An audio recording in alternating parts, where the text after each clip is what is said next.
marketing my business through their organisation. Wow. So yeah, it just kind of snowballed from that. How much was that grant? In those days, it was £2,000, which was a grant. I know a loan. Technically, it's a loan, and they gave me a £250 test market grant, which is basically money that I didn't have to give back. The test market grant was £250, which I used for like creating business cards and flyers and testing the market. So I'd go around all the different boutiques and shops, and there was this one boutique who, you know, knew us from like my childhood, and they were like, Farida, we will get you the business, let's go halves on the money. I was like, that's absolutely fine, we'll go 50-50. And I was doing the grafting and they were taking a commission, which I hadn't got a problem with, because I'm like, well, you've got the expenditure of your shop front, and it's understanding that. Do you know what I mean? Yeah. So yeah, like I said, it's just gone from strength to strength, the business has. But there also has got to be some certain traits with your personality for people to approach you as well. For someone to say, like Parminder, to be there, and you must have seen something that you know. Well, he always said to me, he had been a photographer for 15 years, and he said to me, there's something very, very special about you. You're a different calibre. I remember him saying those words to me. Well, I don't know. Everywhere I go, people are like magnets. He's They're watching like, you on Big Brother now, mate. 20 years on, he's like, I knew it. Took me 23 years to put my finger on it. Sean, 3 weeks in a row, I was on TV. I literally did. I knew I was coming on Blankety Blank. Yeah. And then the week after, it was getting reviewed because of my such silly answers on Blankety Blank. Coincidentally, then it gets reviewed on Gogglebox. Blankety Blank does. Then I ended up on Big Brother on week 3, and then that's got reviewed. And now I'm on tons of articles. You only need to put Late live show. Yeah. The Sun. Honestly, if you saw all the newspaper articles, you'd be shocked online. I'm like, every day somebody's sending me something. I'm like, oh my God, is this the celebrity lifestyle? The showbiz. Whatever, I'll embrace it. What would you like to be on? What? If you had something to do on TV and there was a role for you, what would you You know what? prefer? Funny you say that. Years ago, I actually, when I was in my 20s, can you remember Blue Peter? Yeah. I actually made a little video and sent it off when I come back from. I could imagine, I made these biscuits and put some icing on it and made some smiley faces with sweets and sort of activities that I used to do as a children's rep when I worked abroad, and I turned it into. So anything like I love presenting. I'd love to do a children's show. I'd love to do a pantomime. Yeah, you know what?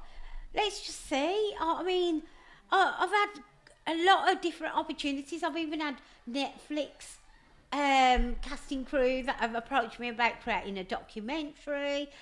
Oh my God, there are so many different shows people have approached me about. Let's just see you have to be a bit selective. That's all I'm saying. Yes. Yeah. Tell me a little bit more about the social media. How are you able to get 50,000 views minimum sort of regularly, like, to hundreds of thousands? How does that happen? Like, you must know how to stop and capture that audience rather than because people are just scrolling. Yeah, well, funny you say that, because one of my friends said to me, well, she's actually one of my moderators, she said, Farida, even way before I became a mod for you on TikTok, she said, I used to literally save your live streams off Facebook. I would not miss one. You are the type of person I just love watching and listening to, and even your makeup tutorials that you used to do on Facebook, I would save them and I would watch them and watch them and watch them.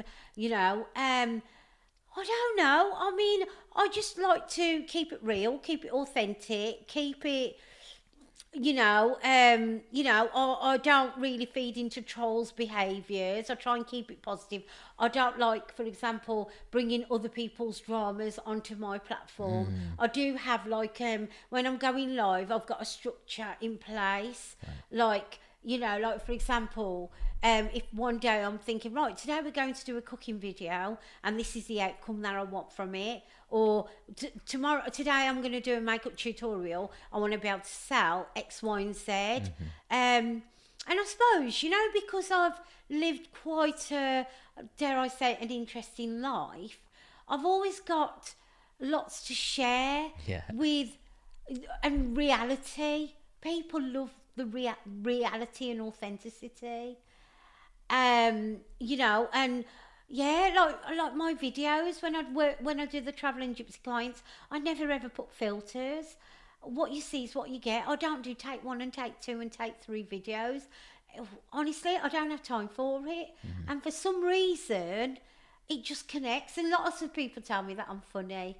I don't even know what I do, but people do say.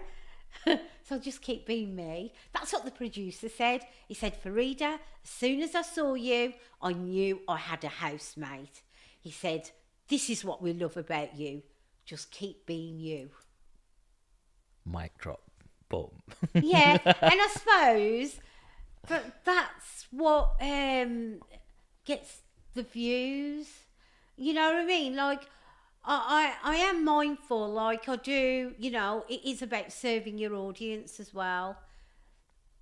Listening to them. Giving them that little bit of value. Giving them, yes, value.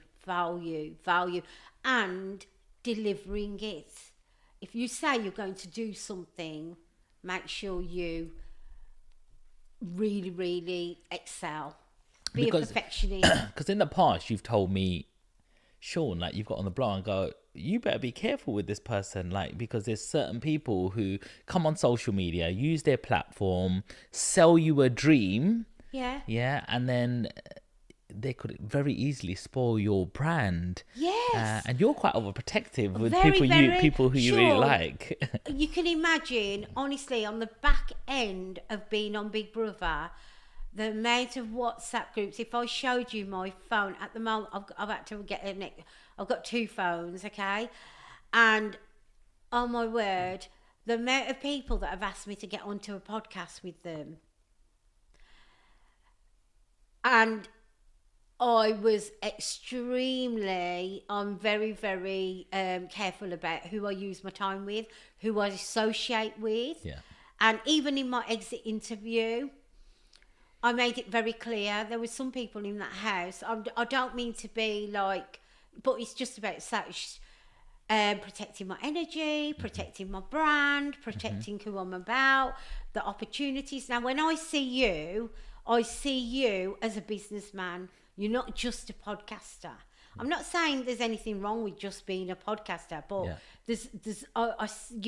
you're in alignment with me because I'm a makeup artist, I'm a businesswoman, there's so many different layers to me, and so when I connect with other people, I want to make sure I connect with the same kind of people that are in alignment with me. Yeah.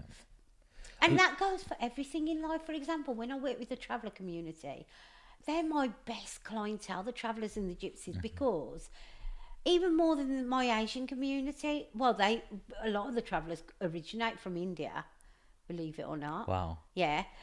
But the alignment, it's aligning yourself with certain individuals that build you and don't break you. You have to be really careful. Sometimes you go wrong in life because you meet the wrong people. Yeah. And you're in the wrong circles. Sometimes, how do you make sure that your environment doesn't dictate who you end up being if it's the wrong environment for you? Well, you keep your circle really small. It's as simple as that. I could count on one hand who are classed as my best friends. Honestly, I've got one real true best friend. And she's been part of my world from when we went to college to become holiday reps, and You know, we went through life's journey from when we were like 17, 18 years old, right till now we're both 50. Yeah. But other than that, you know, other than that.